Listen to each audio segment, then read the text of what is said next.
गुरुवार दिनांक 15 ऑगस्ट 2024 रोजी भारताचा 78वा स्वातंत्र्य दिन राष्ट्रवादी काँग्रेस पार्टीच्या वतीनं मध्यवर्ती कार्यालय खराळवाडी पिंपरी येथे सकाळी 10:10 वाजता साजरा करण्यात आला। पिंपरी विधानसभेचे आमदार श्री अण्णा बनसोडे यांच्या हस्ते ध्वजारोहण करण्यात आलं। आमदार अण्णा बनसोडे आपल्या भाषणात म्हणाले की भारत देश हा सर्वात मोठा शेतीप्रधान व लोकशाही मानणारा देश आहे। भारत देशात अनेक धर्माचे अनेक भाषा बोलणारे लोक एकत्र राहतात व एकमेकांच्या संस्कृतीचा आदर करतात। स्वातंत्र्यानंतर देशाने विविध क्षेत्रात प्रगती केली असून शिक्षण क्षेत्रात नेत्रदीपक प्रगती केली आहे। आपण सर्वांनी देशासाठी बलिदान देणाऱ्या सैनिकांना व विविध क्षेत्रात देशासाठी योगदान देणाऱ्या महामानवांचे नेहमी स्मरण करावं। तसेच स्वातंत्र्य दिनाच्या सर्वांना शुभेच्छा दिल्या। ध्वजारोहण झाल्यानंतर सर्वांना संविधान प्रत देऊन संविधानाचे सामुदायिकरित्या वाचन करण्यात आले।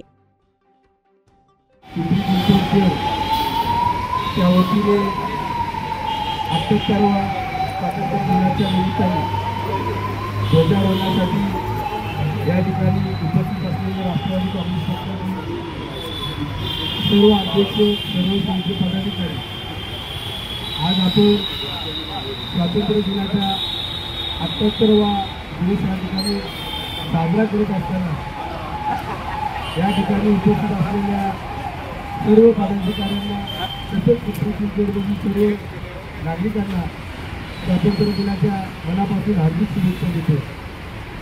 आज आपण स्वातंत्र्य दिनाच्या कार्यक्रमाच्या निमित्ताने उपस्थित आहेत, तरी पण आपण गेली 4-5 दिवसापासून उद्या पिंपरी चिंचवड शहरामध्ये जी यात्रा येणार आहे त्या यात्रेच्या तयारीसाठी जन सन्मान यात्रा येणार आहे, त्यासाठी आपण सर्वजण कष्ट करून उद्याचा हा कार्यक्रम आदरणीय दादाच्या नेतृत्वाखाली महाराष्ट्रामध्ये ही यात्रा अतिशय जोरात उत्स्फूर्त असा प्रतिसाद भेटतो।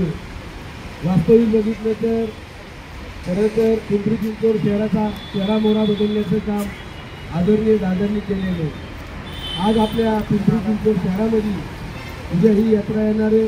ही यात्रा जास्तीत जास्त लोकसंख्येने आमच्या महिला भगिनी असतील, पुरुष मंडळी असतील, युवक वर्ग असतील, आपण सर्वांनी ही यात्रा कशा पद्धतीने जोरात करता येईल यासाठी सर्वांनी मनापासून प्रयत्न करावे। हीच आज या चांगल्या दिनी मी परत पुन्हा एकदा आपल्या सर्वांना स्वातंत्र्य दिनाच्या मनापासून शुभेच्छा देतो।